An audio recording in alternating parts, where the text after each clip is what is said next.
இப்படி தினமும் சிகரெட் குடிக்கிறதுனால உனக்கு என்னடா கிடைக்குது? ஒரு ஆனந்தம் மச்சான். ஆனந்தம். சத்தப்படி ஏன்னா பெரிய இதை ஏன்டா ஏன்டா தந்த? ஏன்டா அவன் காலேஜ் படிக்கிறேன் மச்சான். நான் எடுத்து சிகரெட் எழுதிட்டு இருக்கேன். வீட்டுக்கு வாடி அவனுக்கு அப்பா சொல்லி வாயில எடுத்து விடுறேன். அண்ணா இந்த சிகரெட் எங்க?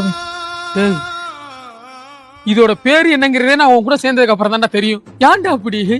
குடுமாப்ல வாழ்க்கைனா சில அடிகள் விழுதாண்டா செய்யும். வாழ்க்கையில சில அடிகள் விழாண்டா, சிகரெட்ல எல்லாம் எனக்கு அடிகள் விழுமாடா. சரி கோச்சிக்காம சிகரெட் மட்டும் போடா மச்சான். சிகரெட் இருக்கிறத செருப்பு பிஞ்சு போறது. உனக்கு என்ன நீனே போய் வாங்க. டேய் மாப்ள போய் வாங்கிட்டோடா. வாழை பார்க்க போய் என் பைக் தானடா கேக்குற. போய் வாங்கிட்டோடா போடா. போறேன் போறேன் போறேன். என்ன பண்றது? அக்கா 2 சிகரெட் கொடுங்க அக்கா. அக்கா எவ்வளவு அக்கா? தம்பி எனக்கு ஒரு சிகரெட் கொடுப்பா. உனக்கு வேணா இங்க வந்து வாங்குடா. அப்பா